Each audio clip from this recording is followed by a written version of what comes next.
video game kind of people, and it's just nice to be out and then they have breakout rooms. Well, good morning, everybody. We're aiming for a prompt start this morning, so I expect there'll still be some folks filtering in, but we have a lot of content and not nearly enough time. So we're going to go ahead and get started. I'm Terry Gurdon. I'm the president here at the National Academy of Public Administration. I want to welcome all of you here today for what I think will be a very interesting discussion on the impact of artificial intelligence in public administration. This is a particularly timely event, especially since the administration has just recently released its executive order on maintaining American leadership in artificial intelligence. You're going to hear a lot more about that through the morning. The Academy's standing panels, in addition to our study panels, convene our fellows and other thought leaders around topics critical to the success of public administration through regular meetings with experts and current officials, and they produce new insights that advance the field. Today's content and discussion result from the efforts of our standing panel on technology leadership over the past year. The book you received this morning contains 3 papers from the panel that bring extraordinary insight to the implications of artificial intelligence for the public sector workforce, for government managers, and for our university MPA programs. So before we get to the meat of today's session, I'd like to make 2 administrative announcements. First, please silence your cell phones. We will all appreciate that. And second, we will be handling Q&A, so you will have an opportunity to ask questions after Dr. Parker's presentation and then after the panel's presentation. We just ask that when you do that, you identify yourself and your organization and then ask your question. We are recording today's event, and we also have folks joining us by Zoom, so keep that in mind as we go through the day. And now I'd like to introduce you to Dr. Alan Sharp. Alan chairs our panel on technology leadership and has demonstrated extraordinary leadership in guiding the development of these papers. So Alan, I'll turn it over to you. Thank you. Good morning, everyone. Good morning. You're all very fortunate. I'm happy to announce that the report you're getting is unredacted. Entirely, it is totally unredacted. How exciting. So this is the fun part of town today. This is a topic that captures everybody's attention. And what you'll learn, I think, from our discussions, there's a lot going on, a lot of good things, and a lot of things that we have to be concerned about. So when we began this project a year ago, we were challenged by the NAPA board. We were challenged every year by the NAPA board. And basically, they said, we want you to do something that fits in with our goals and objectives for the year. Do something cutting edge. So we met, and I'm just setting the stage for this report that you have, or I like to call it a book. When you're in academia, you want it to be called a book. And so we looked at this topic. We felt artificial intelligence is certainly something that we need to look at. We kind of felt, and believe even stronger today, that this has such an impact on public administration, hence in our name. How we teach it, how we think, because we have machines that are growing very impatient with us. As you will see in my presentation later on, I'm a little worried. We're in a very safe place right now. We're still in control. But when you think about the fact that these machines don't take holidays, they don't take a break, they don't have to go out for lunch, they're happy to work weekends, they don't need to be turned off at night, they don't need food as we do, they just need juice, but not the juice that we drink. And so when we think about all this stuff, and the one thing that we do very well is procrastinate. And when we think about that, how machines are so programmed, they're so ready to make a decision. And I think about some examples in terms of the book Failsafe. Do you remember that? Where a plane is sent mistakenly to Russia with a nuclear bomb.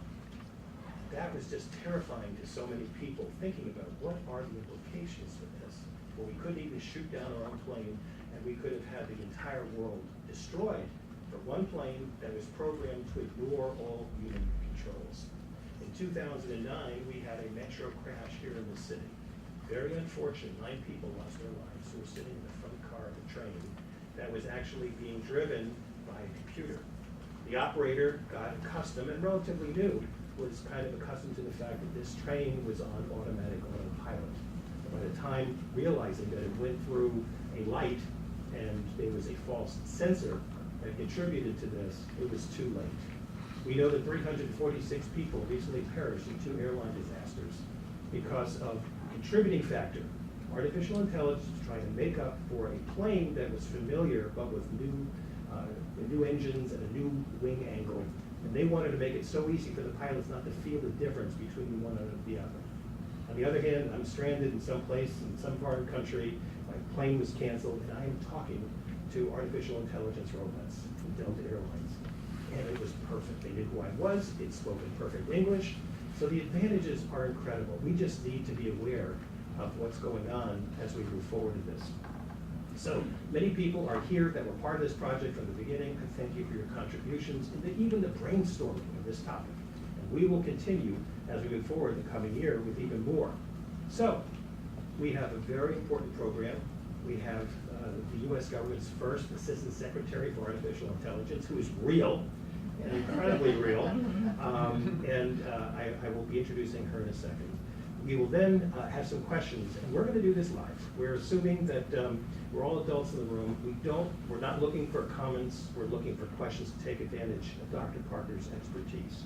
I will serve as a moderator for that, but we want to keep them short so that we can get as many questions as possible addressed where we can. And then we're going to take a short break, and then we're going to go and talk about the publication, the book that you have before you, and we've divided it into 3 areas. The work groups that met, we started thinking about what are the areas. I mean, AI encompasses so much. So the first, when we get to that, is going to be the whole issue of the future of work. We've seen things in magazines that talk about that half the jobs will be replaced by robotics and artificial intelligence by the year 2050. The second chapter, or the second major part of the book, is on the ethics and bias, what we need to look out for, and warning signs along the way.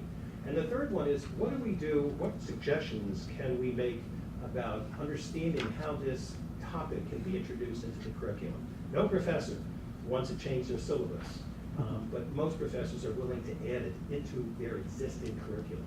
So keeping that in mind, how do we integrate some of these thoughts and thinking, policy making, augmented decision making, workforce replenishment? I can think of so many areas when we look at the modern classroom outside of coding and just basic technology that we've all kind of looked at. Oh, they're the ones. No, this is an all hands thing. It will impact every one of us.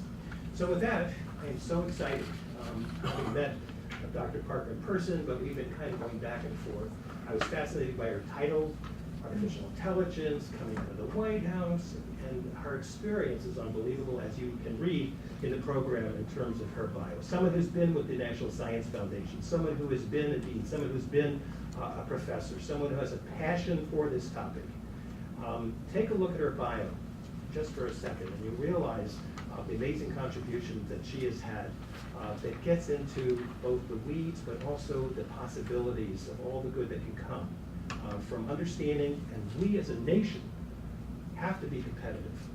There is a race going on right now in terms of where are we in terms of this race to grasp artificial intelligence for the best students, the best technologies, the best understanding, so that we remain in control and we remain competitive. And that is one of the focuses of Dr. Parker. With that, I'm going to introduce you. Thank you.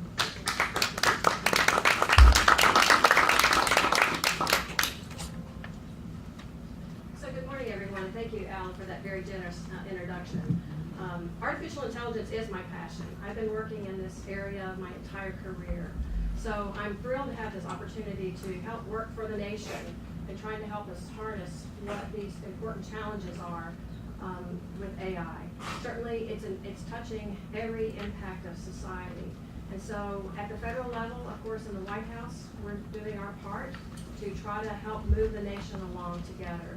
So I'm going to touch on a lot of areas that reflect the priorities of this administration in AI, and I'm going to leave some time at the end, as Alan suggested, for some Q&A. So I look forward to hearing your thoughts and ways that we can work together on this. So first, let me just give you a high-level administration perspective. I think if you would say it in one sentence, you say that this administration is committed to our continued leadership in AI, ensuring that AI benefits the American people and it reflects our American values. And that synopsis, that's what we're all about. If you look at a number of the statements that have been made in the State of the Union and also also by our Deputy Chief Technology Officer, Michael Kratsios. Artificial intelligence has been recognized from the beginning of the administration as an area that we all need to grapple with. And I want to thank all of you in your work in public administration for what you're doing to help us in communities and states and at the national level, and helping us all work together. And it is about all of us working together. So I'm sure you're aware that in February the President signed the executive order on maintaining American leadership in artificial intelligence. In crafting this executive order, it's really looking at what are the areas in particular that the federal government needs to focus on in order for us to accelerate our leadership in this area.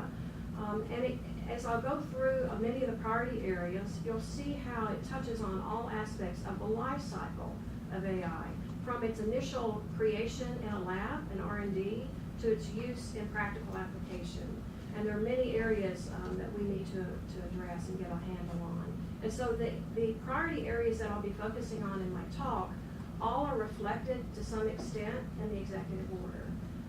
But the executive order, of course, is a lot of legal speak, so to speak, and so it may be a little bit hard to pull that out. So I'm going to back away from the exact verbiage there, but I'm happy to answer questions on this as well.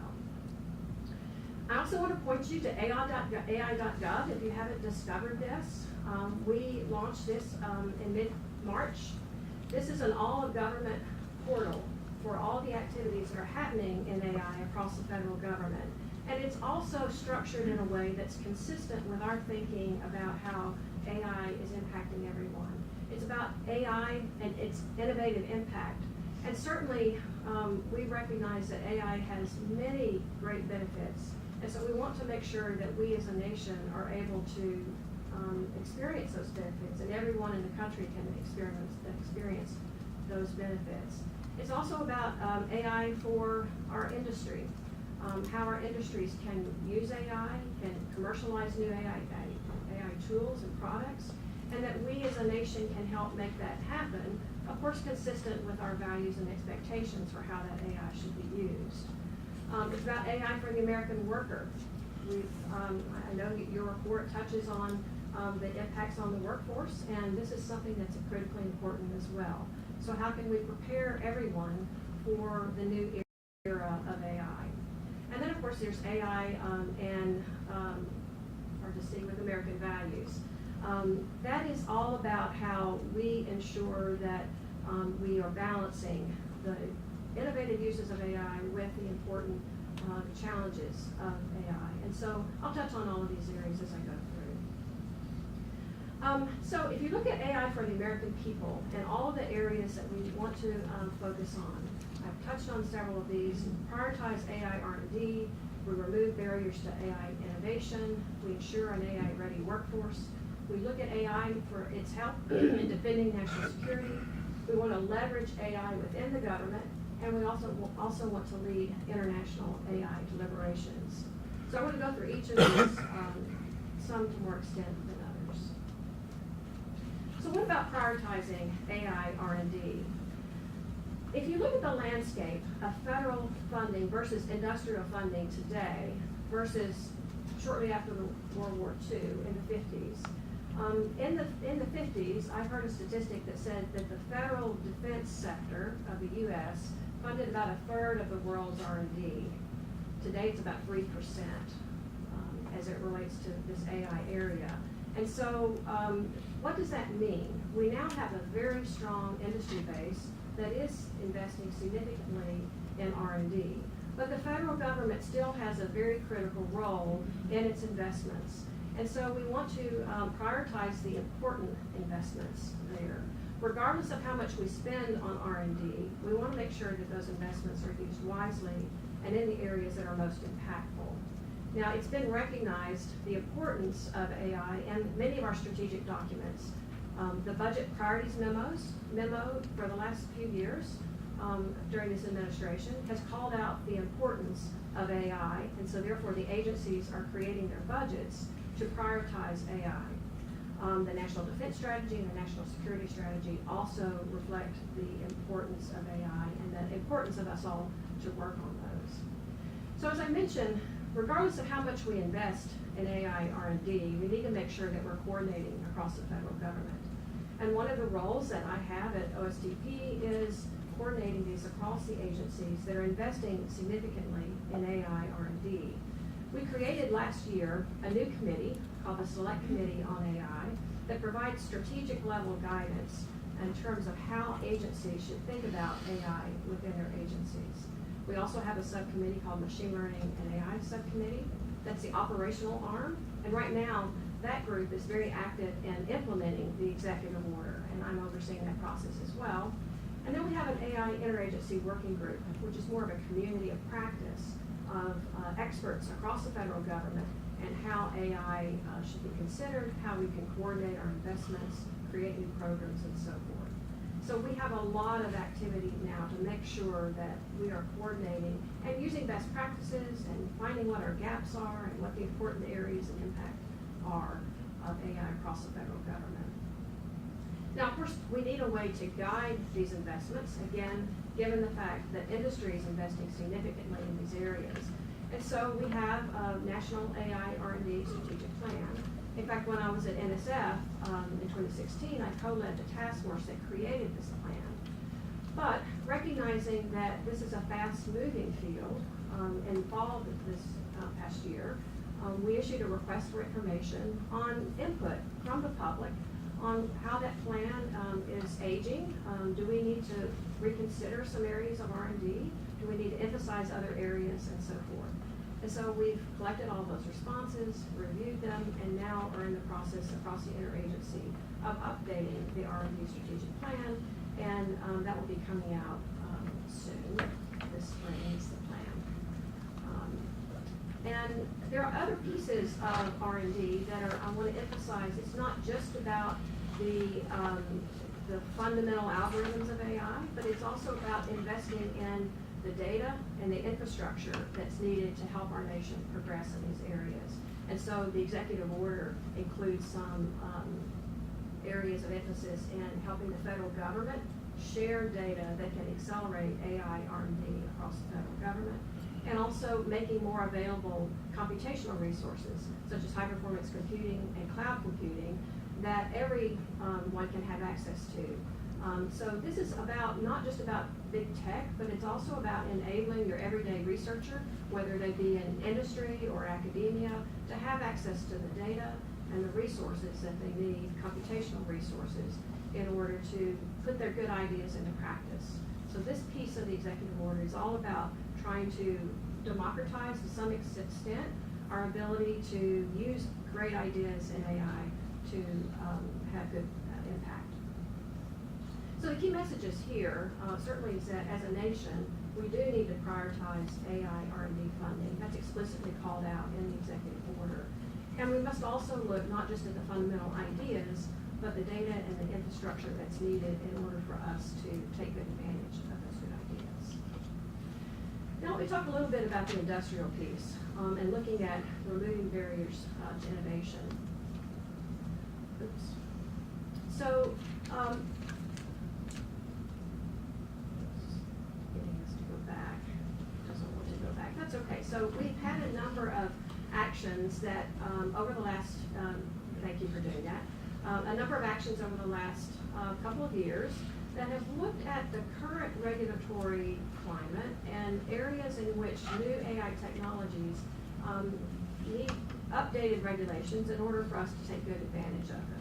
So there are areas such as integrating the drones into the national airspace, looking at driverless cars and transportation aspects, and also making good use of AI-enabled tools for healthcare and medicine.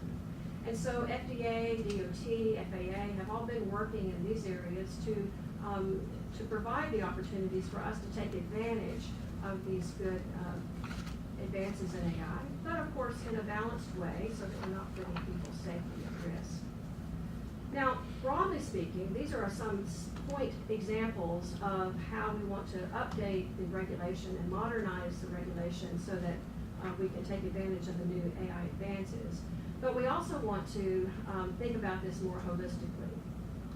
My clicker seems to be delayed. So what the executive order calls for, one piece of it, is for OMB, together with OIRA, the Office of Information and Regulatory Affairs, to create a guidance document directed at federal agencies to help the agencies understand how best to consider regulatory and non-regulatory approaches to the use of AI across many sectors. So you can think of each particular use case of AI as somewhat a different use case. For instance, if you have an AI tool that is being used to detect a fracture in an X-ray image, for instance, the AI issues or the kinds of guidance and governance that you need for that is different than if you're talking about a UAV, or if you're talking about the use of AI for the decision of whether or not to provide someone access to a loan or something. So having a sector-specific approach to AI governance makes the most sense.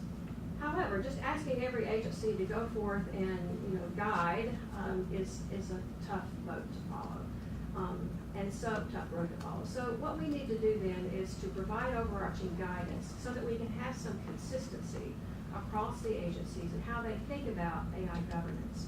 So this is a process that's underway. It's a multi-agency activity of trying to make sure that we can provide the type of guidance to agencies so that they can know how to think about AI technologies in this new era of AI. Then they will be directed to, the agencies will be directed to come up with plans for how they're consistent with the regulatory guidance and overseeing particular use cases of AI across all the areas that the federal government has oversight of. This process, we believe, will help us make progress. This is hard. And I know many of you think about the use cases of AI in your domain and recognize that there are many hard challenges. We don't want the perfect to be the enemy of the good. And so we want to make progress. We want to move along and try to help us get a handle on all of this. And so we're very optimistic that this will help us to make good progress and to move along so that now we can have some consistent guidance for the agencies and how to oversee the governance of AI. The important balance here is that we think at the administration level that in some sense it's unethical to not allow people to have access to all the great advantages of AI. But that of course has to be balanced with those cases where it will hurt people. So we want to have a risk-based approach. All AI is not the same. And so we don't want to have a big overarching umbrella that says we treat all AI the same. There are many people who call for AI to be explainable, for instance. But maybe not every use of AI has to be as transparent as every other use, because the implications of the AI doing something that we're not happy with are different. The risk is different. Its impact on people is different.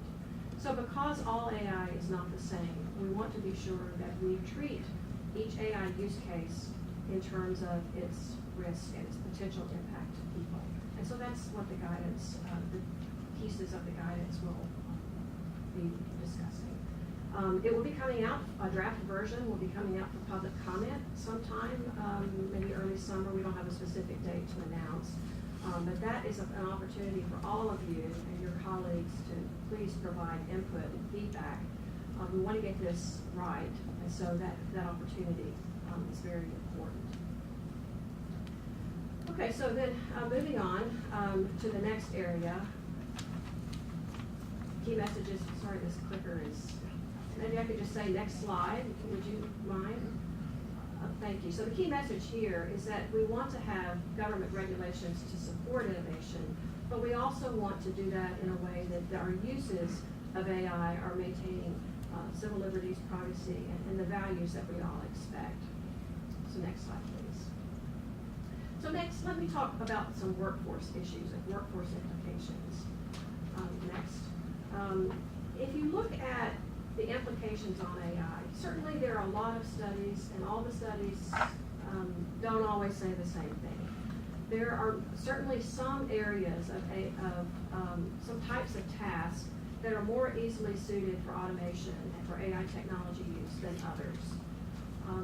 And so because of that, it's quite likely that most of us will have some tasks that are parts of our jobs that will be impacted by technology, AI, automation, and so forth. What that means then is that we as a nation, we as a community of workers, need to have a comfort level with using AI-based tools. But I don't think most of us need to fear completely losing our jobs, but our jobs will change.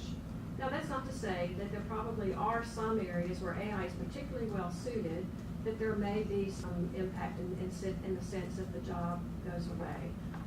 Most studies, though, say that that is a small percentage. But regardless of how well we are at predicting the future, we all need to adapt. We all need to be able to learn and have new opportunities. And so it's a role of governments, I believe, to help provide those educational opportunities. So the executive order calls on a number of actions that at all levels of education for the federal agencies to take in order to help provide those opportunities. And it also calls for the government to work closely with the private sector and with industry, academia, in order to make that happen. Now, the executive order is leveraging a number of actions that have already taken place in this administration. Things like increasing access to STEM and computer science education. And in particular at the adult level of leveraging the work of the National Council for the American Worker.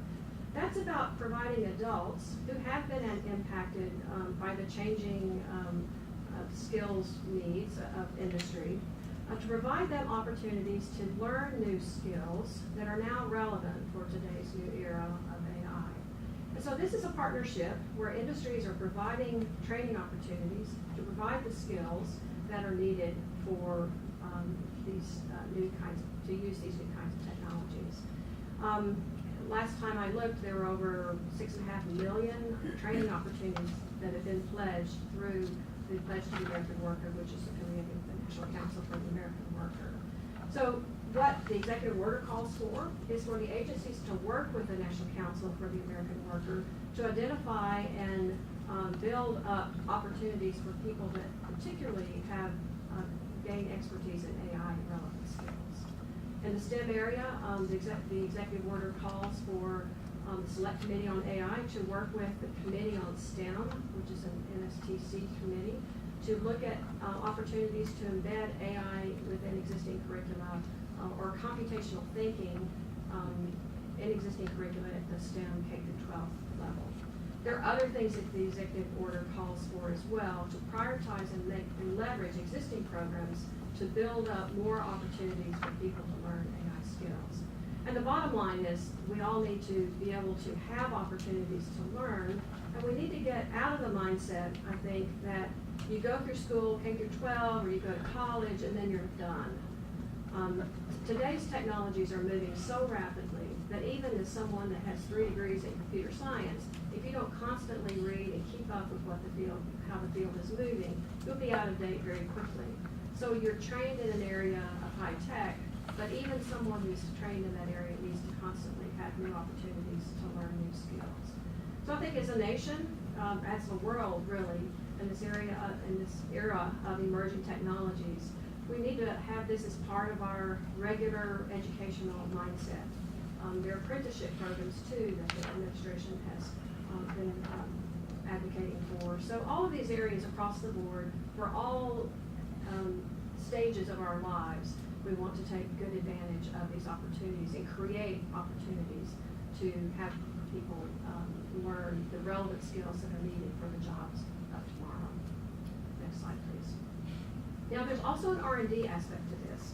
So you may be aware that National Science Foundation is investing in a big idea on the future of work at the human technology frontier.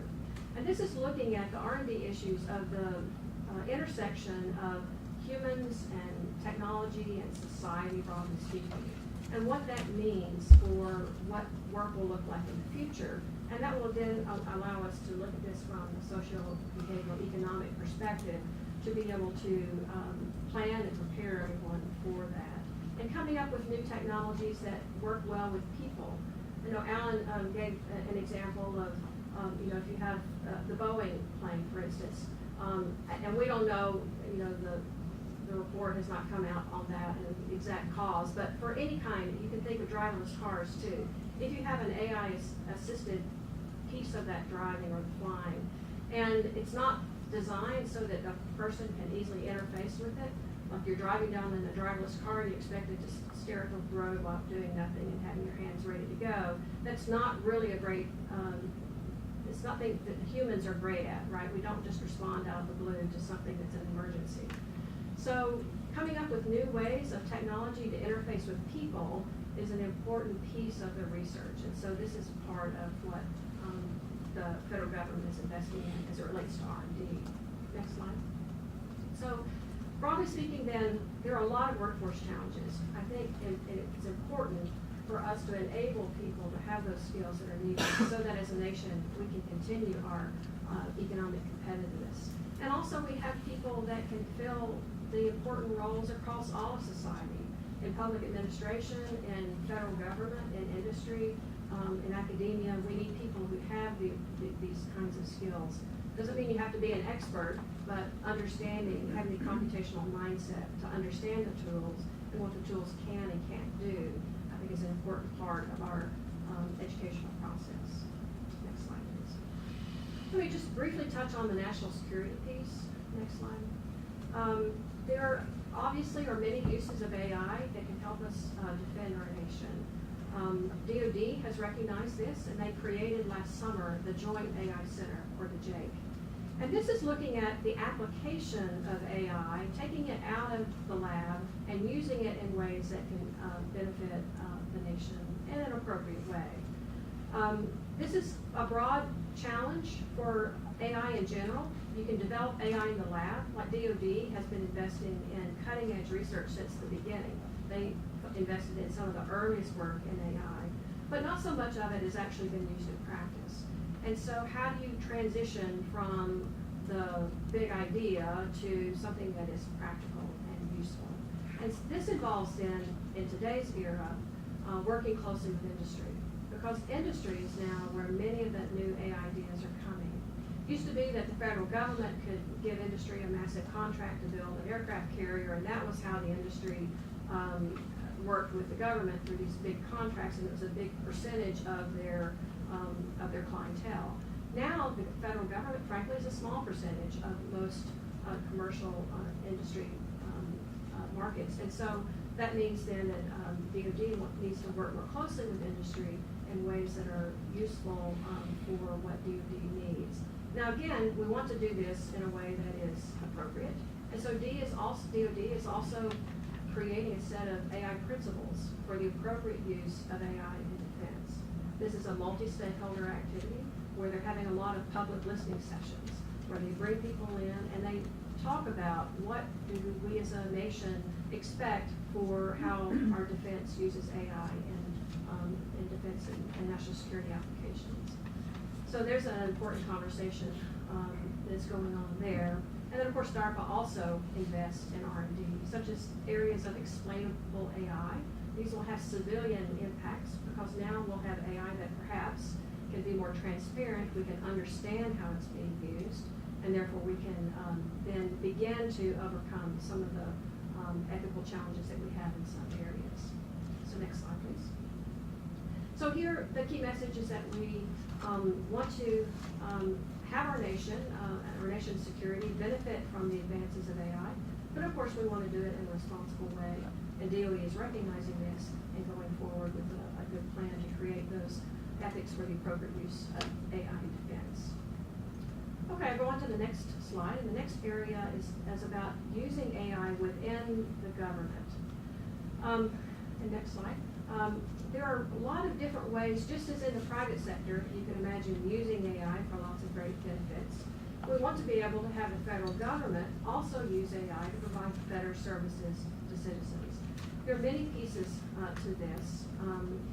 So GSA, for instance, has an office that is bringing people together across the federal government to learn best practices and engage in pilot projects about how you can use AI in ways that are common across agencies. A lot of office type activities or more common processing of information that might be useful across the federal government. Certainly this needs to be expanded, and there's a lot of work to be done in this area. Certainly, data is an important part of component that works into how we use AI. And so one of the President's management agenda items is to leverage federal data as a strategic asset. So there's an interagency process going on now to figure out what that means, process for getting a handle on all of the data that the federal government is using. And the executive order then calls for the agencies to work toward making more of that data available for AI R&D. There's a lot more that is going on in this space, but for time, I'll move on. So the next slide, please.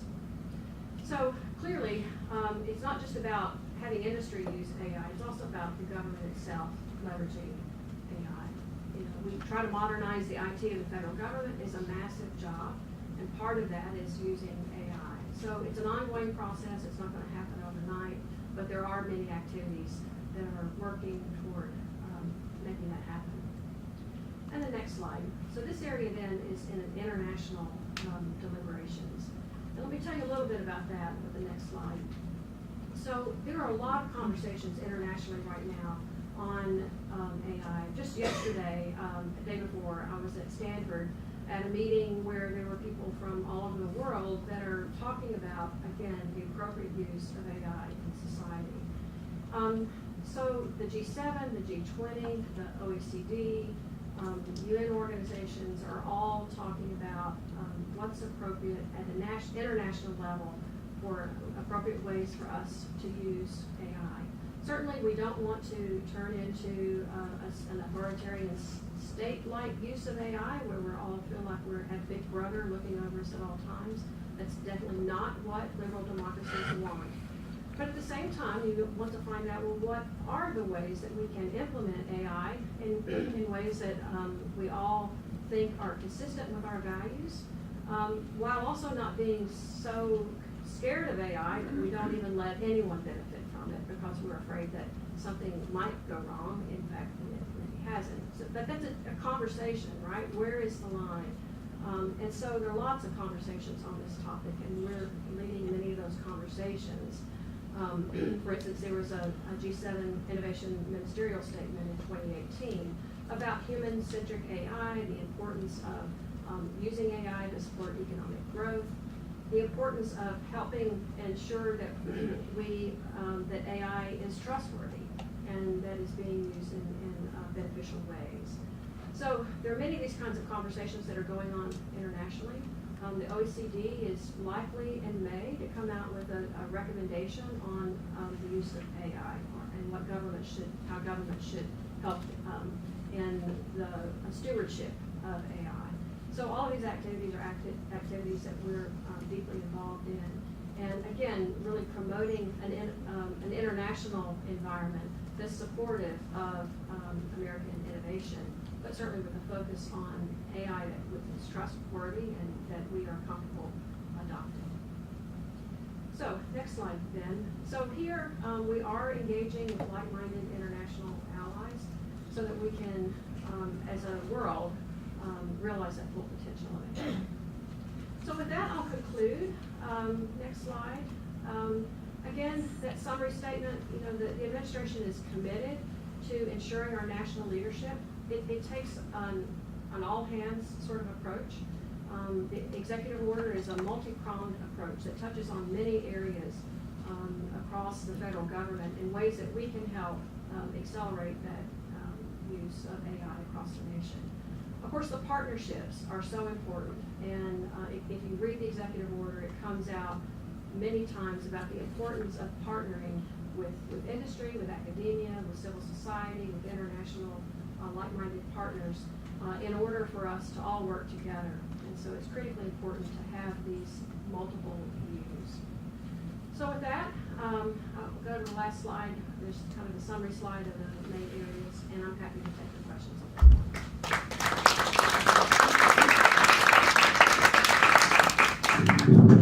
I want to thank you, Lynn. Ground rule, short questions, and please state your name And we may have to restate it because we have people that are coming in remotely, so we have time for a few. So who would have a question? Right here, yes. Hi, Jennifer Rinkerhoff, Elliott School of International Affairs, George Washington University. My question concerns the international angle of this, and I just wondered what kind of programming the administration envisions and who would lead that beyond just policy negotiations, because we know there could be serious negative externalities from AI working abroad in countries that are not prepared for it. So restating the question is, what is the government, what are we doing to try and promote education internationally on AI? Capacity building. Capacity building, knowing that there's a lot of barriers out there. Yeah, so there's so many activities happening right now, and so what we're trying to do is find those areas where we think will have the most impact. In terms of international engagement right now, as I mentioned, the Organization for Economic Cooperation and Development, OECD, has had an activity in this area for the last many months. An experts group came together to craft the statement of the recommendation for the responsible stewardship of trustworthy AI. And they are then now proposing a mechanism for an AI observatory, which is where nations can work together, share policies that are being used across the world, and we can then from there begin at a national level digging in and finding best practices of what works in different nations. I think rather than, if you look at the landscape, you could probably write a PhD dissertation on all the activities internationally. Our belief is that rather than create yet more programming, is to engage, again, internationally in these existing venues so that we can then shape it in a way that we think is consistent with our expectations from our national perspective. And so there are a variety of work streams that are happening. I mentioned OECD, the G7, the G20 also have work streams in these areas. So we're engaging in those areas and trying not to create yet more because there's so much out there now. We're trying to identify those areas that we think are having the most impact and then build on those. Yes. Hi, Jessie Burr with Federal Times. What actions or activities are you guys taking to prepare the federal workforce for how AI will change their jobs, or do you want to take in order to do that? So the question for those in the remote audience is what steps are being taken to educate the current workforce to prepare them for the new skills that are required, or not? Yes, so absolutely, we do want to do that. There are some kinds of retraining or curriculum development activities within the federal government and different pieces of the government. Agencies are stepping up on their own to create opportunities for people to maybe enroll in a short-term learning course that they can now gain skills in, say, an IT area or cybersecurity area or an AI area. And so agencies are taking an active role in trying to help people learn these kinds of opportunities in a very similar way to what I talked about with the National Council for the American Worker and Industry, in the sense that because each agency knows the kinds of skills and the kinds of work that they do, they're best suited to create these training programs. Now, at the moment, we don't have a holistic approach that all agencies shall do this, but the great thing is that everyone is on board in this effort, and they are recognizing the need and creating these across the federal government. I also mentioned the GSA activity that hopefully we'll see if it's possible to build that up. There actually is some congressional legislation to build that up. And I should mention that this is a very bipartisan topic, and so Congress is also looking at ways that we can also push the progress in all of these areas. And one of them is in providing expertise to the federal government. So the GSA is a good organization for doing that. Clearly it needs to be grown. But so combination of agencies themselves recognizing what needs to be done in terms of the skills of their own people, and looking across agencies for best practices through the GSA is a good way forward. Certainly much more needs to be done, but there's a lot of discussion about how to grow that. Yes. Oh, I just want to add a little bit to that. Identify yourself. Kim Chimera on the, I'm working on the cash flow under the PMA workforce for the 21st century, and there is a pillar under that, the second one, reskilling and retraining. And I would urge everybody to look at those on our web pages. OCAM is going to be launching a series of toolkits about reskilling and upskilling specifically in response to some of these AI. that's great. concerns. So Yes. there is a look at that. Yeah. So for those in the back, that was basically more of a comment, that's basically just letting us know that OMB is taking an active role in this as well. And there's some resources that you can find that will help on this thing about retraining. Yes, in the back? Yes, go ahead, and then you can go ahead. Oh, thank you.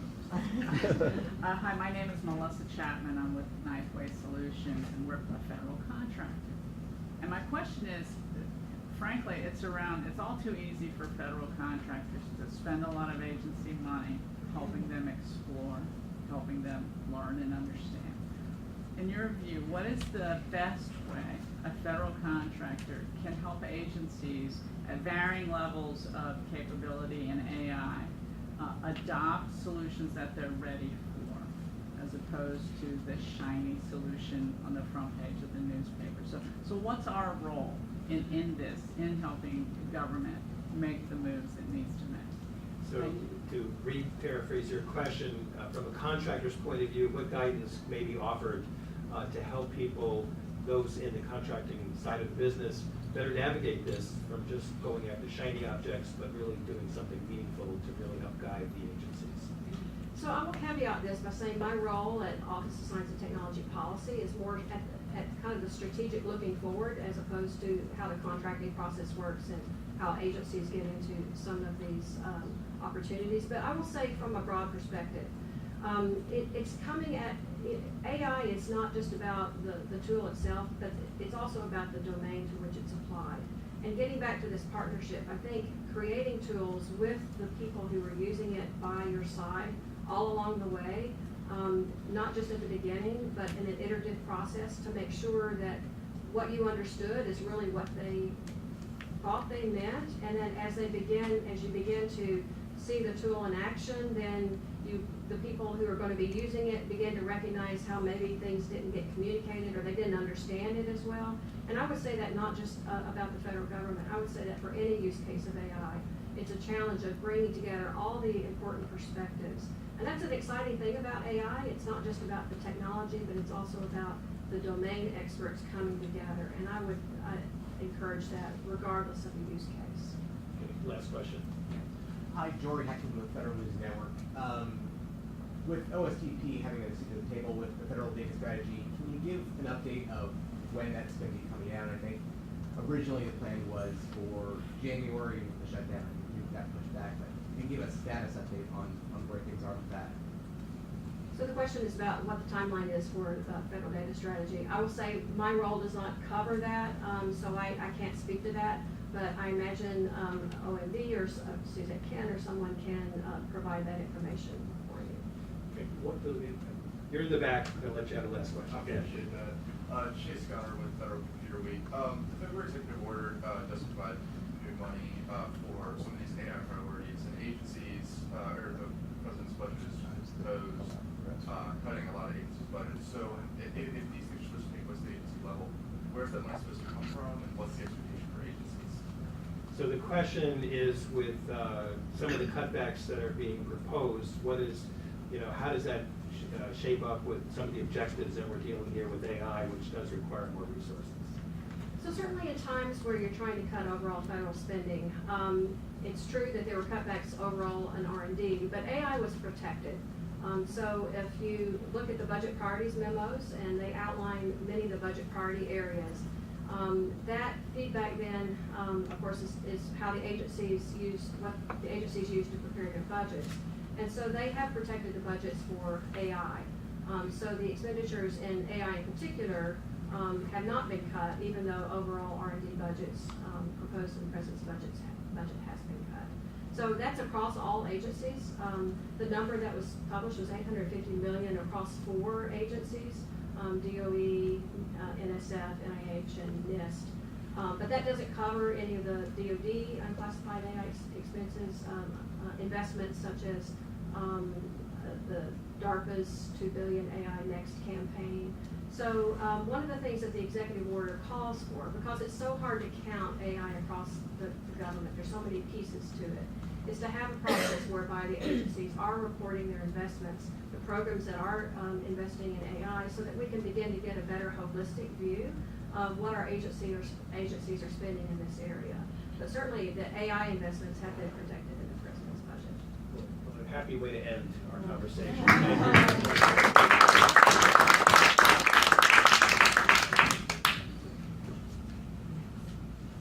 I find it very reassuring to have someone like Dr. Parker in the position that she is. She knows what she's doing. She's been in more than one administration. I want to thank you so much for spending the morning with us.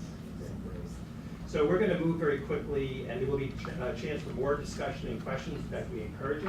I'm going to ask my co-panelists to come aboard, and we're going to kind of share with you what's already in your book. I think it's somewhat self-explanatory, but it's always good to hear from the authors that led the various tasks at hand.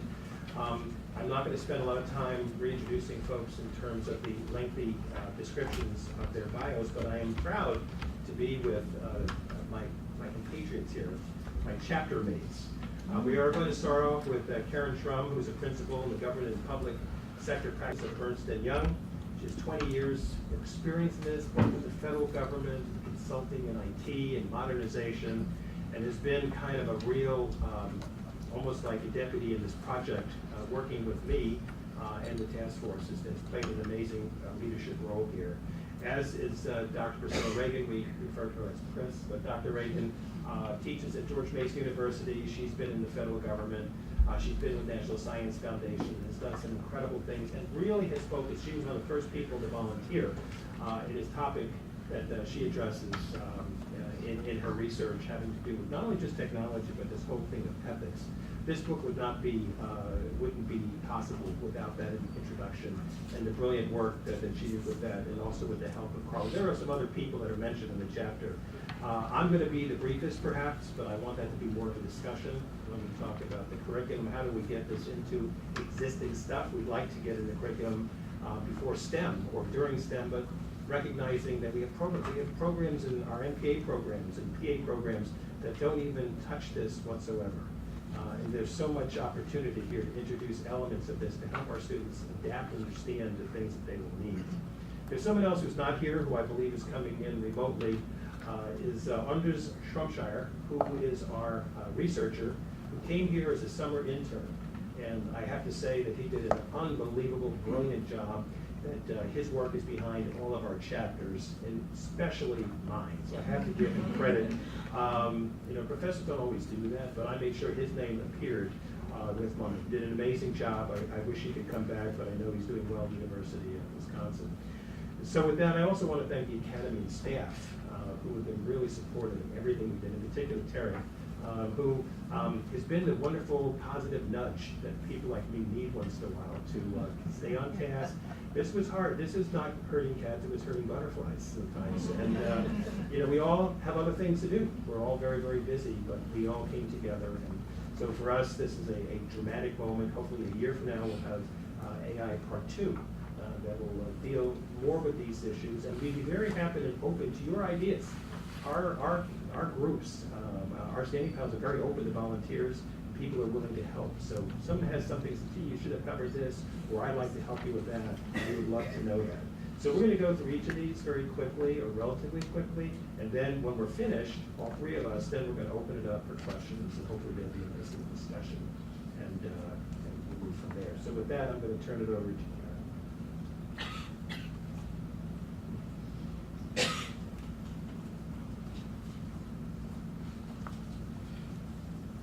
Alan, thank you very much for the warm introduction.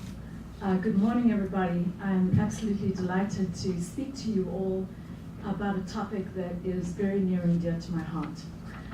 I'm not so sure that I was thrilled about Alan introducing me with 20 years of experience, but as I reflect back on those 20 years of experience, what I'm reminded of, and what was such a driving factor behind the chapter in the book, was what I've helped organizations, particularly federal organizations, go through in terms of introducing technological changes over the years.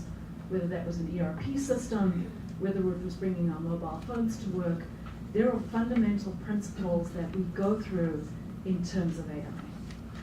I was also struck by the introduction of Dr. Parker, and again, Alan's stories of what he dealt with at the airport, and just some of the natural interactions that we go through every day as consumers of AI, as citizens who are experiencing services. We're becoming very used to doing our shopping online. We're becoming very used to talking to 1-800 numbers and not knowing whether the being on the other end is a person or a bot. What strikes me is as we go through this as consumers of information and as citizens expecting services from the government or services from public administration entities, is there is a worker and a workforce on the other end that is delivering that service and that needs to be prepared, ready, willing, and able to deliver that. When we started looking at the information, the practical steps of how to bring an agency or an organization on board were not that explicit. And so part of the methodology and part of the thinking behind our paper was to provide leaders and managers with an overview of all the data that's out there, or as much of it as we could, as well as a practical how-to begin introducing AI into the organizations. This became very real for me a couple of weeks ago. I was asked to deliver a talk to one of my clients who's about to introduce quite a substantial amount of automation into their workforce. And I was standing in a room where there must have been about 100 leaders that came from across the country to learn about how to introduce change and how to introduce technological automation. And what struck me is that as I was talking to them, their generational demographic was very close to mine. I'm a user of AI, and I try to teach people how to use it, but I'm not a digital native. And so as we look at the workforce that our government leaders are faced with today, where there are 4 generations of workers, where there are 4 or 5 different types of workforces, a remote workforce, a contingent workforce, a robotic workforce, and as people who have not necessarily been born with these digital capabilities and digital tendencies, how do we in fact empower our workforce and train our workforce to make sure that we can deliver the citizen experience? And so part of the paper that we wrote and part of what I think about is how do we get folks to that point? So you'll see as we read our paper that we start off with a review of the literature. And Dr. Parker alluded to this. She said there are multiple different studies out there that talk about the different numbers, the different statistics, how many jobs are going to be lost, how many roles are going to be repurposed. And I found the same thing. There were a lot of different things out there. But the one I'd like to allude to, just to give us an overall context for the workforce, is that the World Economic Forum in 2018 published the Future of Jobs report. They estimated that AI could see 75 million jobs displaced. This is by 2022.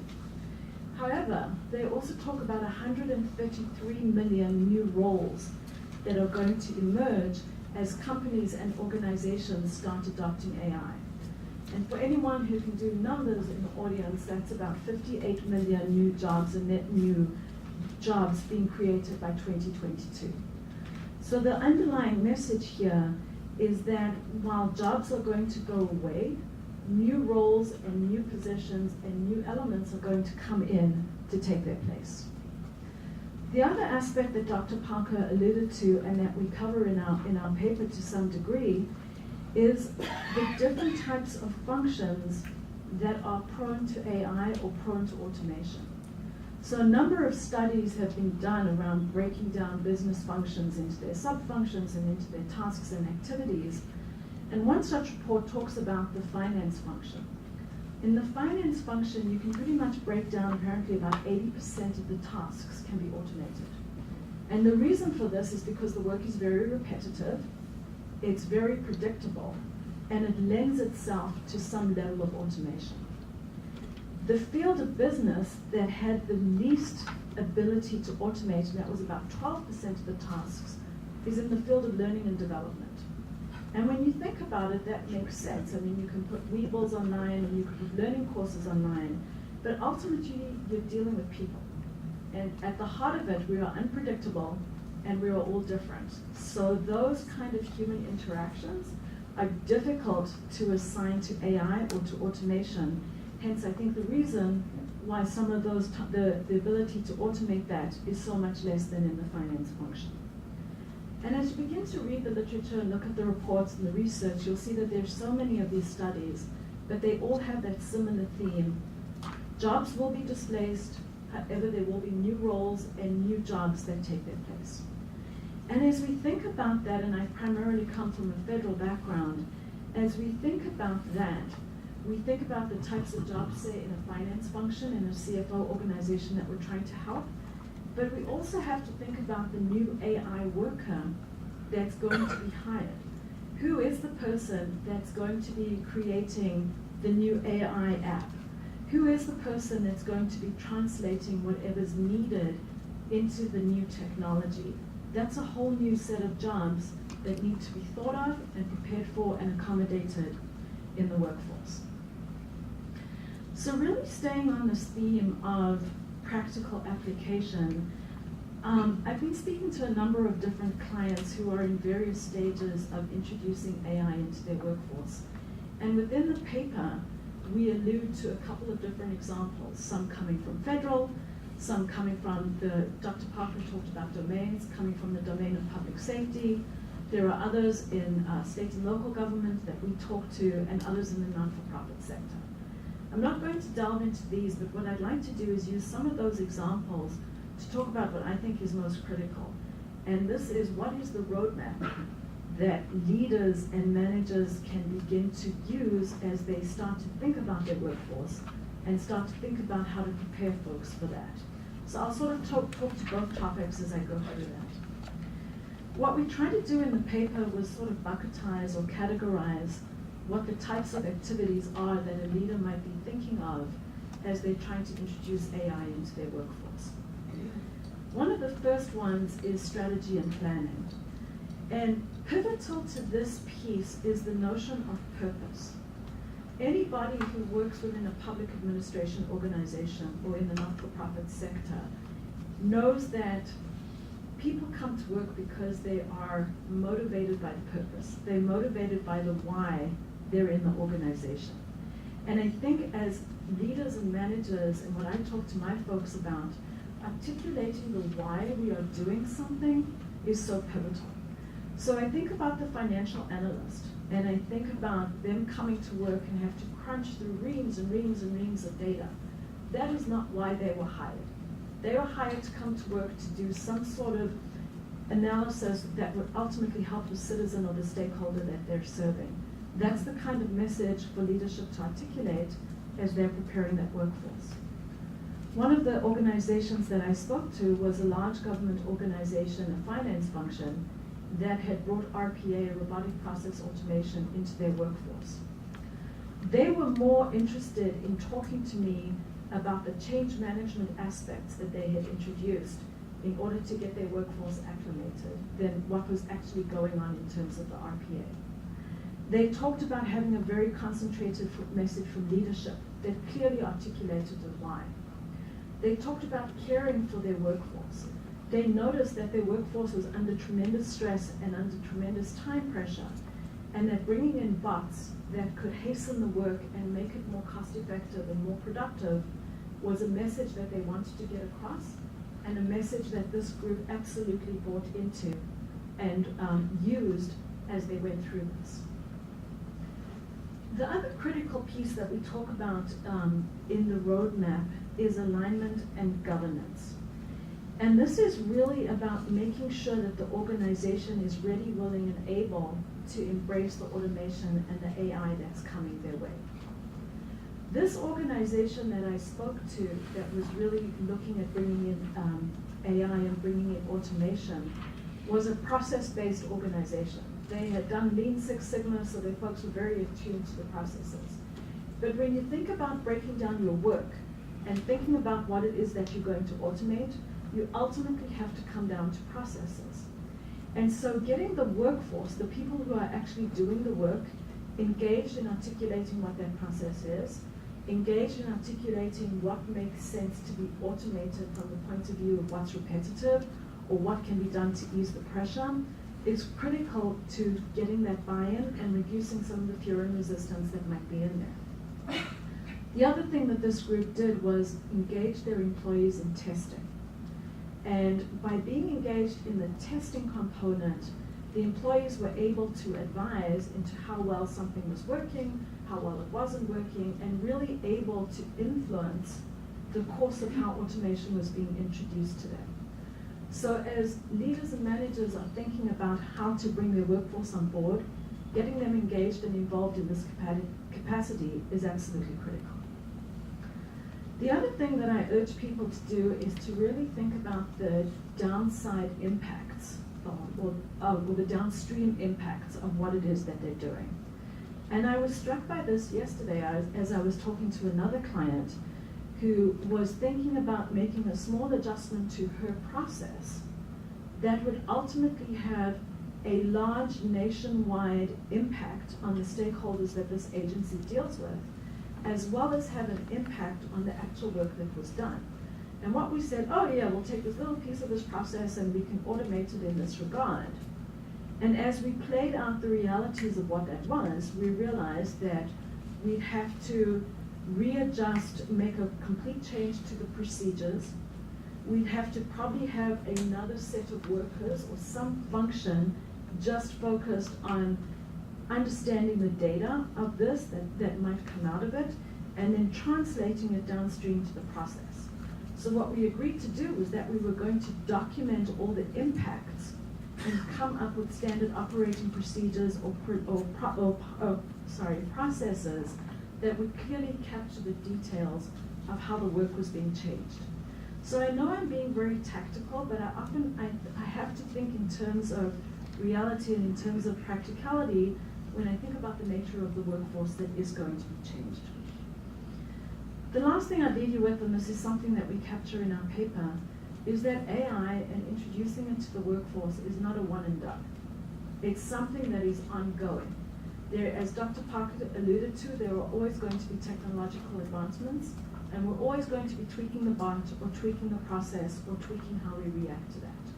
So putting in place the governance structure and putting in place the people that can manage this is very critical to the ongoing success of the AI initiative. Now, I started this discussion alluding to my 20 years of experience, and I'd like to come back to that to close it out. You all might remember that in the 1980s, I believe it was, the personal computer became so much a part of our lives, and now all of us walk around with laptops or tablets as part of our day-to-day. In 2007, the iPhone came into being, and I remember being within government and talking about bring your own device and what was the chaos and the trauma that that was going to involve.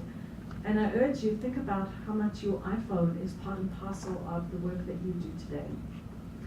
I have no doubt that AI is going to be as challenging as some of these other technological advancements that we brought into the workforce, but I will also believe that over time it will become part and parcel of the way we do things, provided that we as leaders and managers are able to help our workforce to adjust and adapt to these. And with that, I will say thank you and turn it back to Ellen and Chris.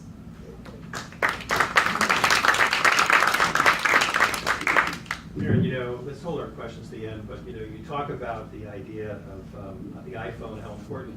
How many people have an Alexa in your home?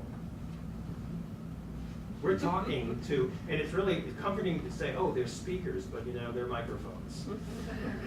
And so, talk about AI and all that. I mean, you wake up and you start saying, or go to sleep, put on music so I can sleep better. I would like to meditate now. What is the weather? It's really kind of creepy, but this is just the very beginning. So that gets us into ethics. What a perfect segue. Use the word creepy, which I will use several times. I unplug mine at night, but Dr. Reddy. Okay, but not during the day.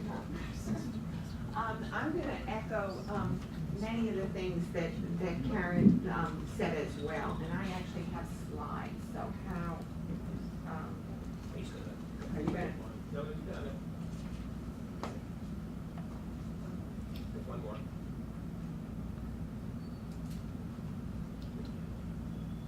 There you go.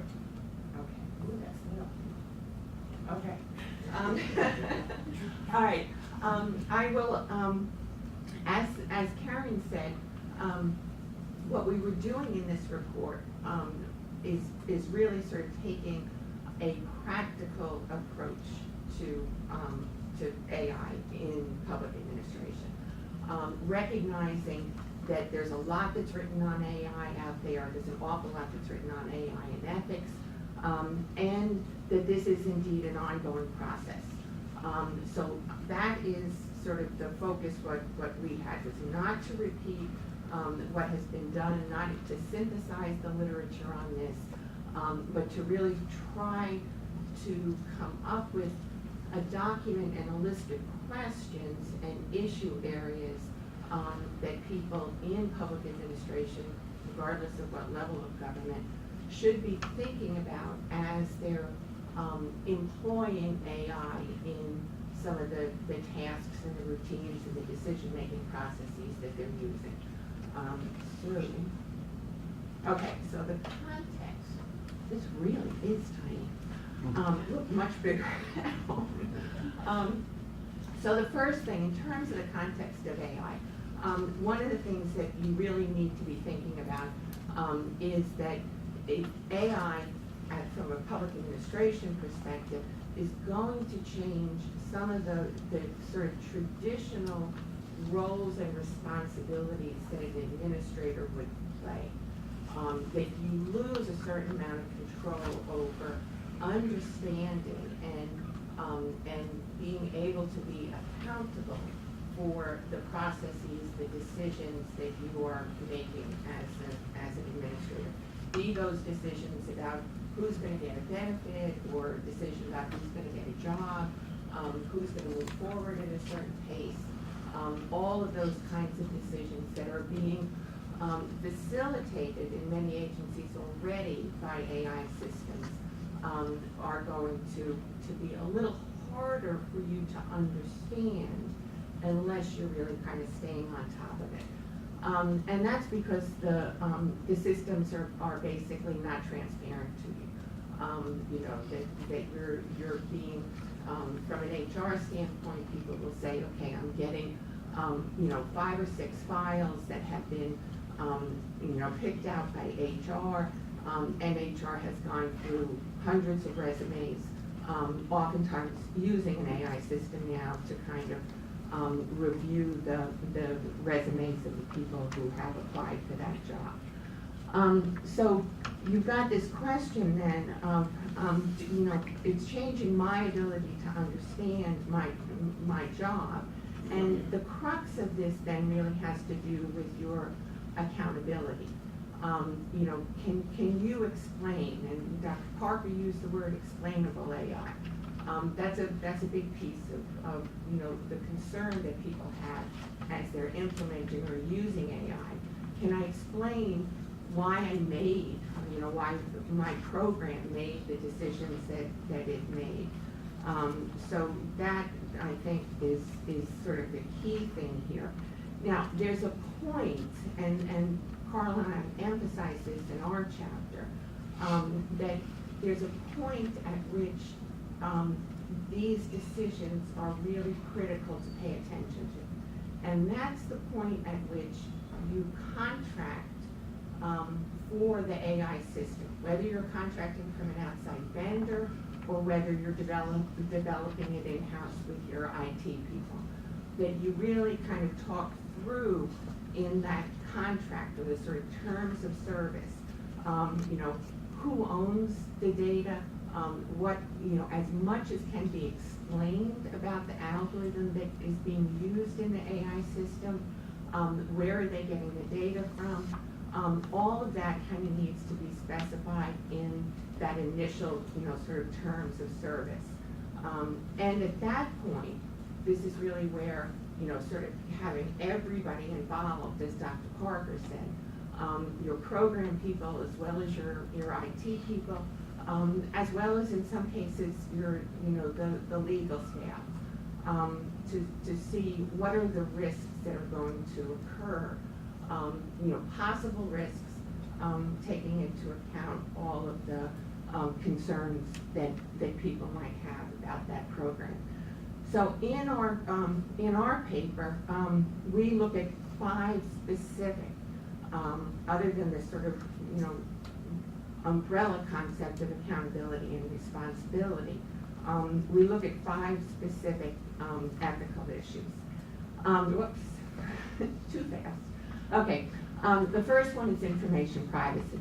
And if you're working in the federal context here, then you know that you're sort of using, oftentimes in AI systems, you're using data that, different personal information systems that are being incorporated into a new AI system. And here, the information that you're using may have been collected for other purposes. You may have a question with respect to the Privacy Act of 1974, whether or not this is a routine use, whether or not you need to do a privacy impact assessment before you launch the AI system, so that can kind of be a piece of the planning here. Agencies generally have some discretion in terms of some of these decisions, but doing a privacy impact assessment is, I think, a really important component as you're launching AI systems that involve personal information. Also, if you're getting information from outside the agency, if you're sort of, this is where there's an overlap with AI and big data. If you're collecting information from other sources, especially if you're collecting information that involves any kind of social media sources. There's a lot of information, as Alan talks about Alexa, lots of information, not only on what we physically, give to somebody in terms of our personal information, but also things that we're just sort of, exuding into the atmosphere that people are picking up in terms of location and movements and those kinds of things. So one of the questions, and the questions are, that I sort of put up the questions here, but the questions are also in the chapter. These are questions for people to think about, for administrators to think about as they're engaging. So if you're thinking about an AI system from a privacy perspective, these are some of the questions that you should be asking in terms of different sources of information, but also then I think it's the last question, or the second to the last question, are the individuals who are going to be impacted by that AI system, are they likely to see the development or the uses of the system as being creepy? And that's a word that comes up a lot in the privacy area, this question of, oh, that's too creepy, so therefore it's kind of off limits. The second is the anonymity of the information. And here, the really big issue, I won't spend a lot of time on this one, is the question of whether or not, because of the AI system, you can re-identify individuals. And this comes into play, I think, especially in terms of AI systems that are being used in the public health context, in education, and in social services, where if your data set and your AI, your algorithm is taking so much information into account, where there are some unique characteristics, it is easier with AI systems to re-identify and much harder to de-identify your data sets. And in the book that we have, or the report that you have, whatever you want to call it, at the back of that we have a annotated bibliography on AI and ethics, and there are several articles that are referenced there that talk about this issue of de-identification and the difficulties of de-identifying data.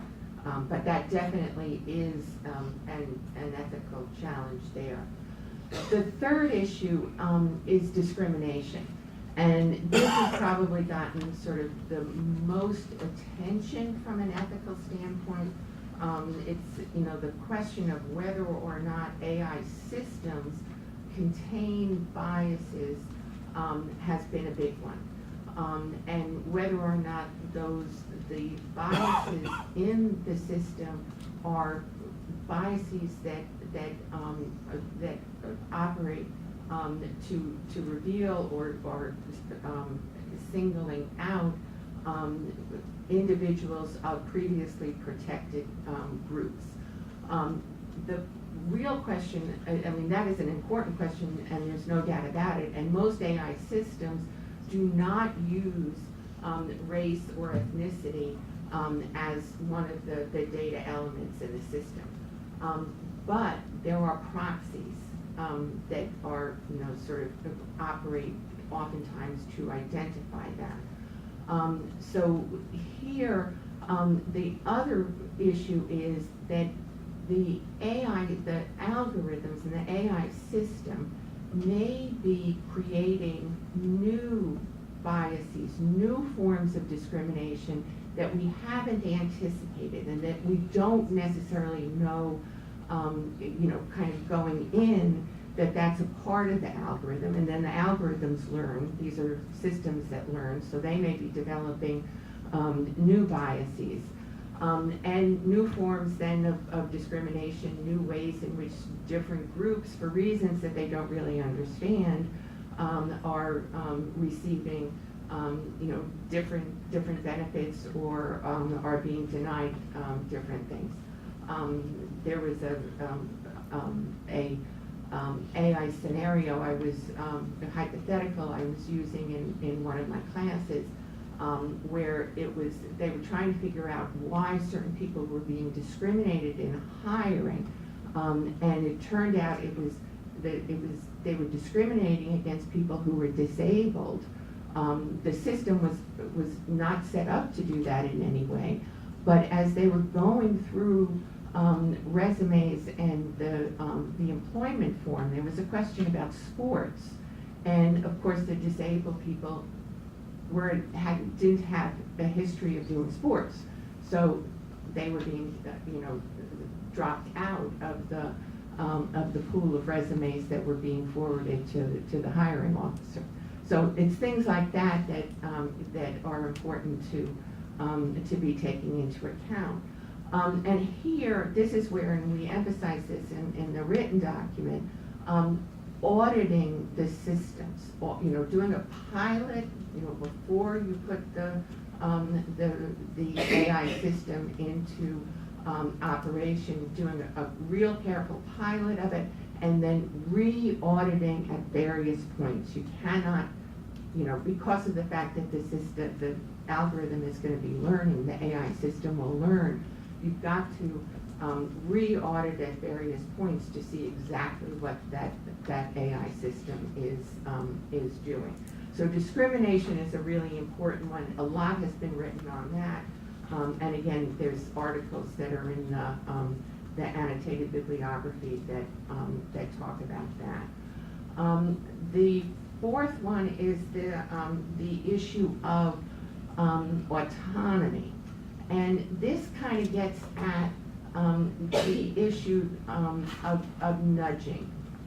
We're using in many contexts in federal agencies, or one of them, sort of a new tool of government, if you will, rather than you know, requiring people to do something or regulating things.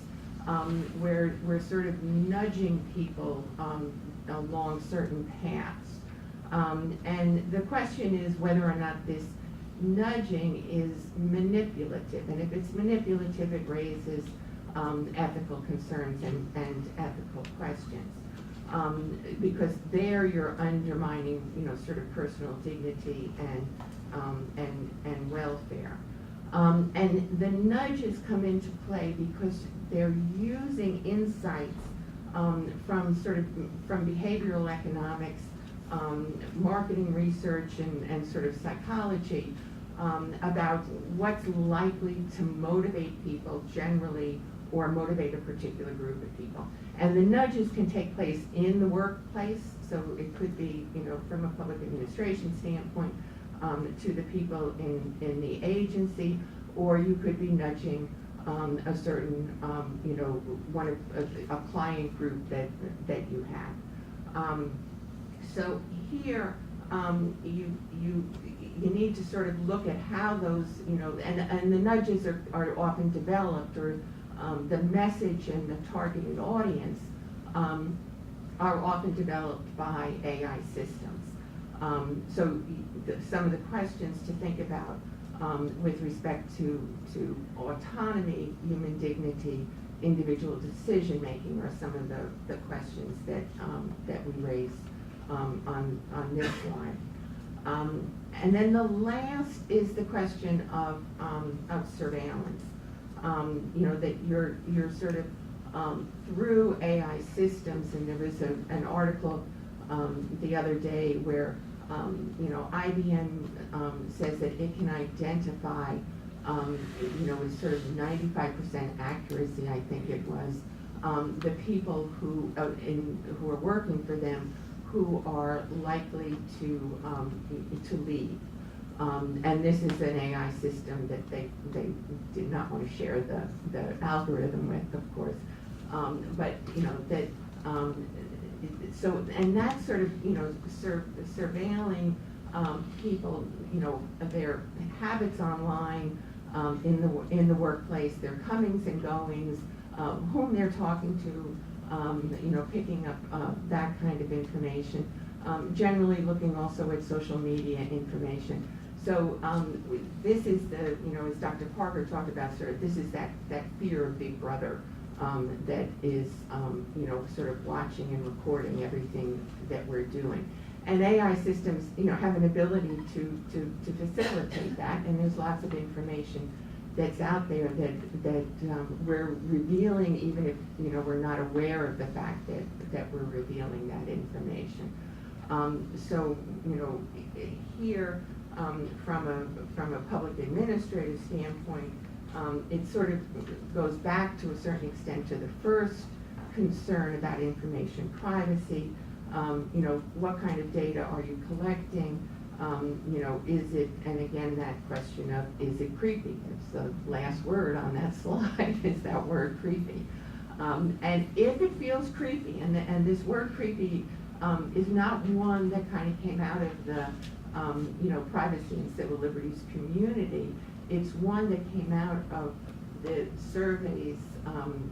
Pew Center has done a lot on internet and American life, and this is what people say, ooh, that's creepy. And if that's the reaction of, the staff who are developing this system, or, a sense of the possibility on the part of the clients of the system, then it gives you pause to back away.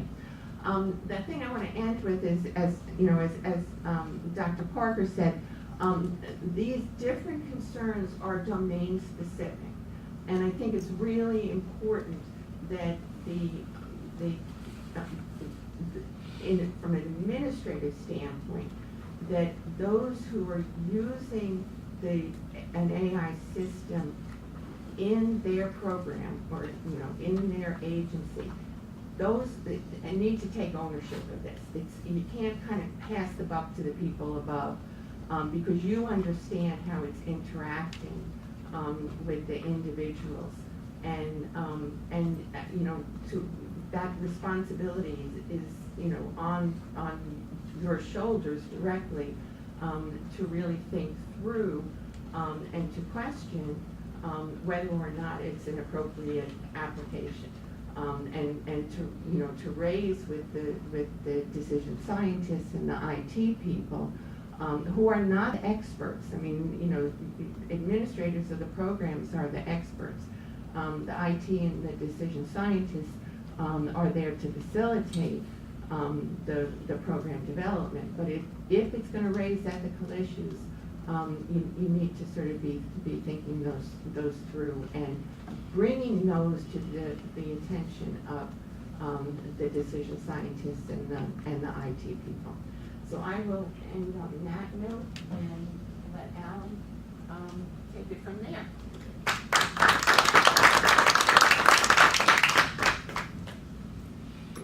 Thank you. I'm going to be very brief. I know we're running a little late, but I do want to get your questions and have a discussion.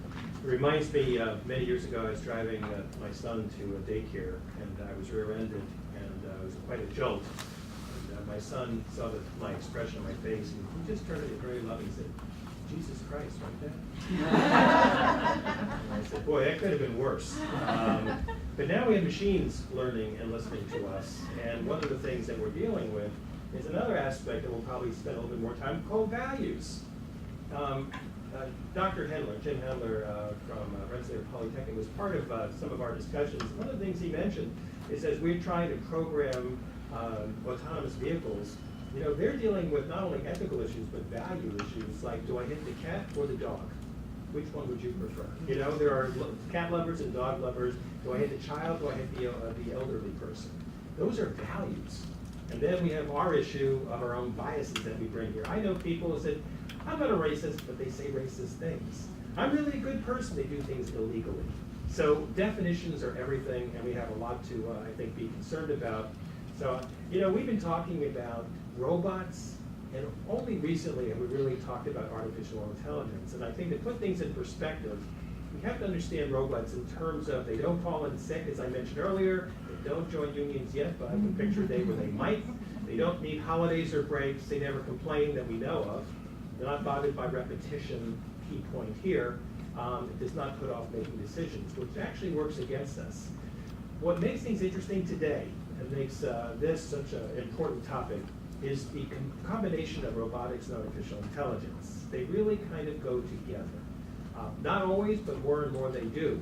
So when we look at why this is happening, I think it's important to put things in context. Really the drivers is why today? Because I know people who've been dealing with machine learning for 30 years. Artificial intelligence is part of that, and it is still evolving because of the complexity of algorithms, the whole idea of dramatic increase in speed and computing power, which changes every month, ability to store and retrieve massive amounts of data from various sources, including unstructured data. And then the advancements in speech recognition.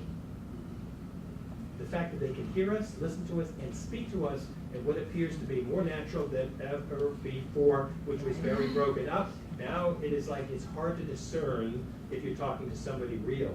So now we're seeing applications, how robots hire job candidates, what they're looking for going through forms. The White House itself earlier said 5% of government jobs could be automated entirely.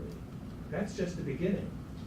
So as we start looking at all these different aspects, artificial intelligence will usher in the next stage of e-government. It's already happening at the local level in terms of introducing technologies that are interfacing with citizens, not because governments want to do it because it's shiny and cool, it's because their budgets force them to be more efficient in how they spend their money.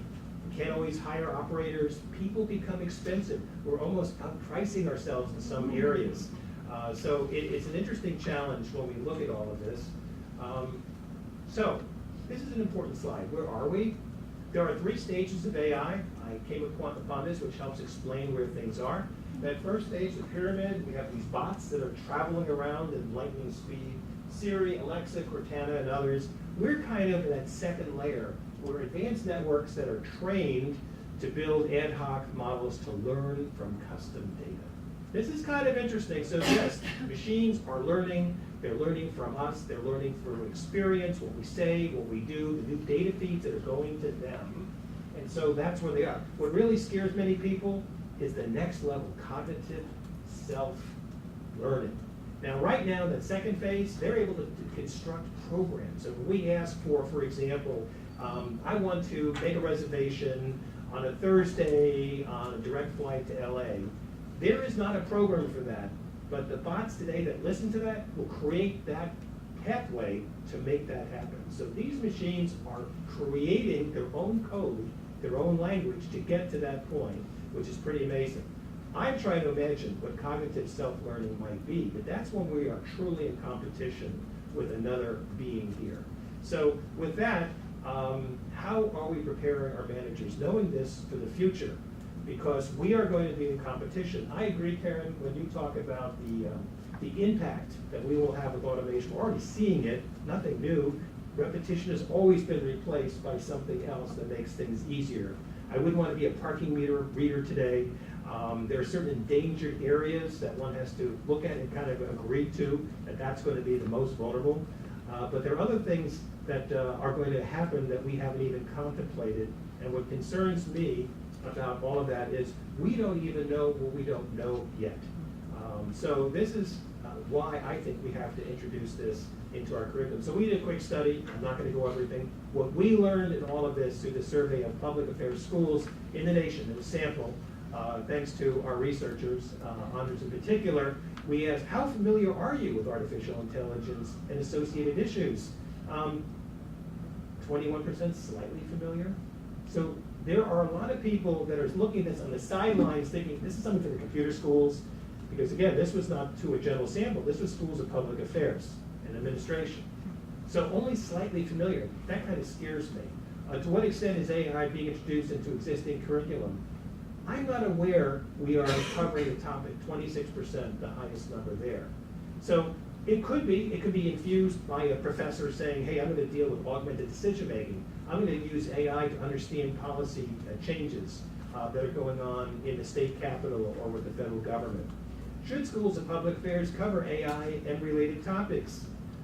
Yeah, we get some interesting results here. 14, yes, it is very important. We should.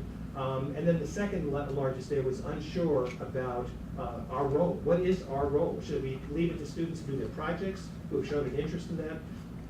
How much class time? That's very arbitrary. 1 or 2 class periods, a couple of weeks to a month, about half a semester. I mean, that's an unfair question because these are the people who probably would not necessarily be teaching this. But more important, how much class time versus those who are familiar with the responders versus those unfamiliar, couple of classes, perhaps a couple of weeks. So it really is not clear other than the fact that what it tells us is that there is a gap here in terms of where I think we need to be and where we are today. So I think the Academy, working with other groups, can play a very important role with the National Association of Schools of Public Affairs and Administration and others that we should be partnering with. And Terry and I have talked about that. So we kind of figured out what would it look like? What kind of units? Well, one, just introduce it, just like we're doing here. What is the impact in terms of the public administration, the policies, the execution of programs, the use of tools? Again, technology is a use of tools. How can we use AI and use a survey of possible existing policies? So research, further research for students. We looked at ethical issues, bias, transparency, privacy, and I would add values, understanding where values come in because they do affect ethical issues. The IT infrastructure, the changing nature of civil service. We didn't hear about OPM today, did we, when we talked about human services?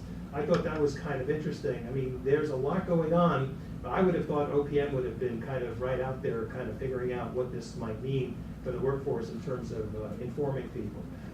Project development, how can a public agent implement a successful AI program? That has to be defined. And then giving students an opportunity to actually do some action research.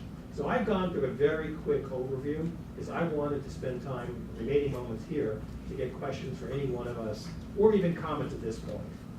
This is your opportunity to kind of weigh in, share something that you'd like, or ask our distinguished panel a question.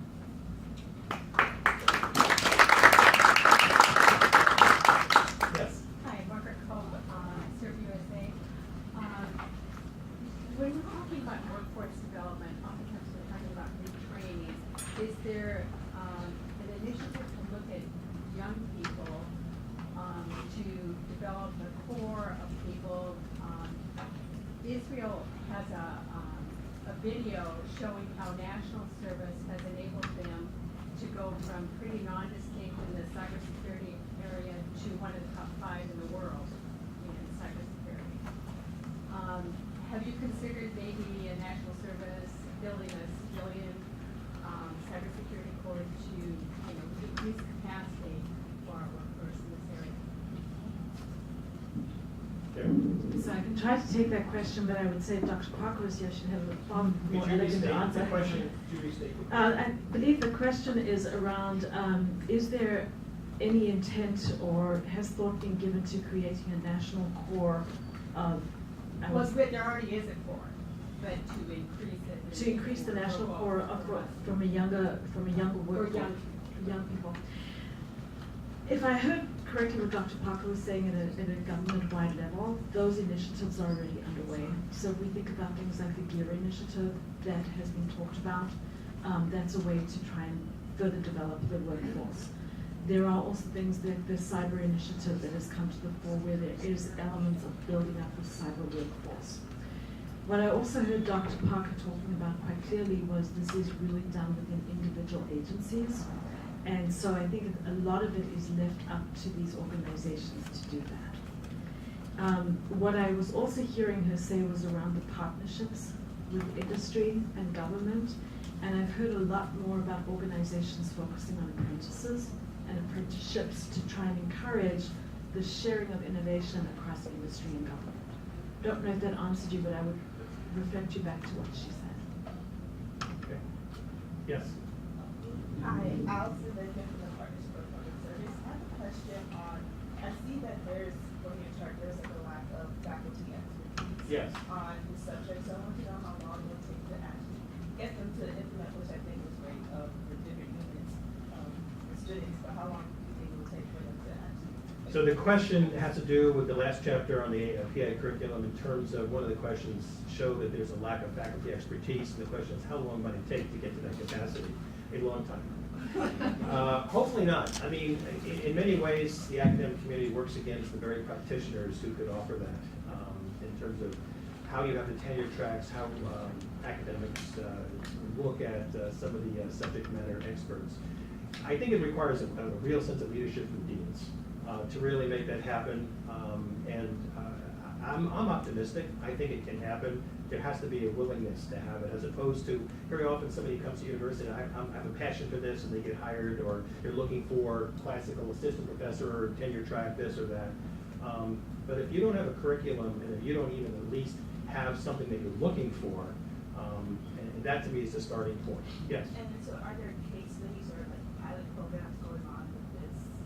I'm not aware of any case studies or pilot programs. The whole idea of technology and public management has been an issue going on for quite a while. NAPA, that accredits the Schools of Public Affairs Administration, many years ago actually had a requirement that a course be taught in technology generally, and public administration, public management, or the option of letting it go through demonstratively in through the existing curriculum. And they had the same problem trying to find faculty to fill those ranks. So we need more pracademics, I guess, and find ways to provide the incentives. Yes? If I can just add to that, I think one of the questions is what is the expertise in AI? What are you really looking for, especially if you're doing it in the School of Public Affairs or Public Administration or Public Policy? It's an interdisciplinary background that you want somebody to have. It's not that you need to hire the data scientist or an IT person, but you need to have somebody who understands that and also understands the application, that applied side of it. To a certain extent, it's similar to the conversations that we've had around, sort of statistics and advanced research methods in public affairs schools. The main thing you want is you want the public administration students or graduates to be able to ask intelligent questions. They don't have to be the experts themselves, but they need to be able to identify what the key questions are. They need to be able to talk to the IT people or to the stats people.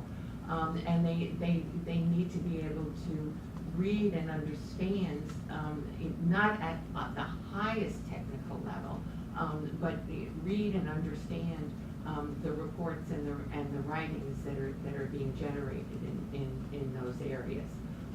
So I think part of it is that it's really interdisciplinary, but it's not like we need to add you know, every public administration student has to become an expert in AI. That's not what we're trying to do in public administration. That's not our strength, okay? But another answer would be, today it can be offered as an elective, as part of a larger course offering. But to me, I would love to find a way to get into the core requirements of the program. And just say, if you're a teacher, this is a required course, how do we introduce that into the existing curriculum? It just has to be at least mentioned, direct people to the right way to go, where to get resources, encourage people maybe to do a term paper on that, but to at least get it into the core of what we do, because right now, if anybody's dealing with it's an elective, and electives don't reach the people that we want. Okay, I teach 2 core courses in our MPA program. One is on the policy process. I use the sort of, you know, internet issues and AI as you know, we spend a week on those, looking from a, you know, sort of policy process perspective. What are the different paths for resolving these issues? So in the public policy process literature, you have sort of a partisan path, a pluralist path, kind of interest groups, an expert path, or a symbolic path. So if you take and AI is an issue, and the question of, from a public policy perspective, what should we be doing? What are the implications of using each of those 4 paths? And people get to talk about that and think about that. But you're thinking about AI in the context of the policy process. I also teach our ethics course. I spend 2 weeks on big data and ethics in that course. So I think there's pockets of it. As Alan said, the survey that he had done was at the dean level, not necessarily at the course level. And I think if you look at sort of the programs of the different professional, the public administration, just had its national conference. There was a fair amount of interest in academic papers and panels on some of these sort of big data and AI issues. So I think it's definitely coming up. Yeah, I'm more optimistic. Yeah, much more is happening. The survey lets you know. We're just seeing what the Yeah. deans stand, what their point is. I think those, and you have a great background in technology, those who do are absolutely introducing it naturally. I think we have to find other ways to get that information. Other questions? Yes? Hi, I'm Madeline Caliendo, and I had a question about the discrimination piece that you talked about. Is unconscious bias sort of folded Yes. into that? Yes, And unconscious, yes. So where is it? That's that sort of question of the proxies, and yes, yeah. And that is one of those things in terms of auditing that you've got to, sort of be sensitive to and looking for, yeah. Yes. Sonia Jarvis. On that issue, following up on this last question, in the intersection of discrimination, bias, whether conscious or unconscious, security, and ethics, how do we get to a point where we can evaluate where a system falls if there is a continuum of something that's positive versus very negative or creepy? Could you restate that question for the Okay, this is the question of how can you sort of identify discrimination or bias in an AI system. Excuse me.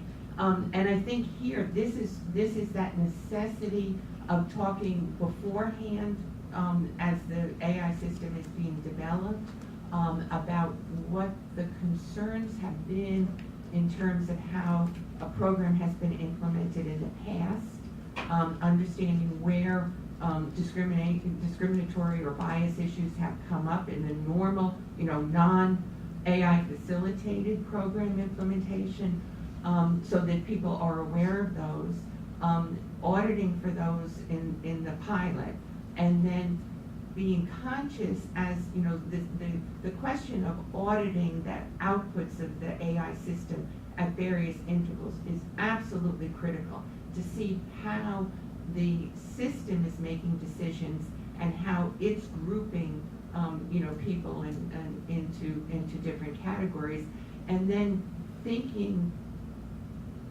not just in the categories that we're traditionally aware of, but being really sensitive and looking for new forms of bias. But this is us learning and learning as we use the systems. I mean, there's not a clear recipe book on this. And if someone is adversely affected, what redress? What recourse, Right? yes. And if Yes. the EEOC or some other agency isn't aware of these new developments, Right. how do we make that part of their awareness as well? Yes, yes. But lots of education, lots of, talking, across boundaries about all of this. And then last was a comment, follow-up, just for those in the audience having to do with recourse for employees. What do they know what the due process is? The new due process order, it's one thing for us to understand and provide for it, but we also have to make sure that our employees know that too. You had a comment or question? Yeah, Derek Fingerhoff from RTI International.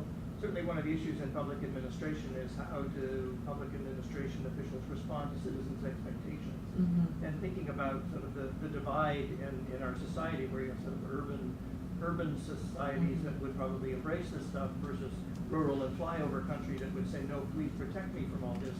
I'm wondering about what your thoughts are on how to sort of balance those kinds of things. I'd say overall today, most of what we've heard is pretty positive, given, yes, there are a few things that need to be addressed, but we're sort of charging ahead to this new world, whereas others, maybe Make America Great Again means going back to a pre-AI world where none of this stuff really applies. So just any of your thoughts on that. I think it relates to your question, Alan, on values. Yeah, I mean, this is a mixed bag. I mean, sometimes by calling it AI, it sets off a whole paradigm of thought. And yet, if you look at some of the things that we deal with, I ask students, anybody dealing with the cloud, no one would raise their hand. Then I'd say, where do you put your music? Where are your pictures? Oh, I guess I am a user of the cloud. AI, I don't use AI. I'm not affected by it whatsoever. Have you ever made a reservation online? Who are you talking to? What was the response? So, I think labeling is a little scary to some people. I think it's going to happen, regardless of political. Will there be a divide? Yeah, this could certainly divide, but I'm much more worried about 5G in terms of perpetuating the divide, the fifth generation, because that's a very different technology. If we're having problems in rural America and other places that are unserved right now, that's going to make things even worse. So we have other issues with that. So one last question. All right, turn it back to you.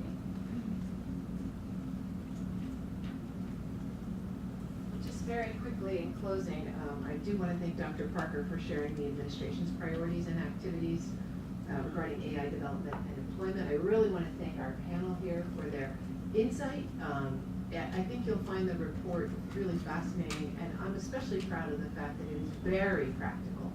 You can pick those things up and take them back to the office and actually use the insights that are there. The book is available. You all have hard copies here. We have some extras. You can take one for a friend, but it will be available for free download from the NAPA website this afternoon, along with the slides from today's presentation and a recording of the full session. So again, for folks who aren't able to join us today, you'll be able to share the full discussion and the insights with them. So thank you very much. Please join me in thanking our panel.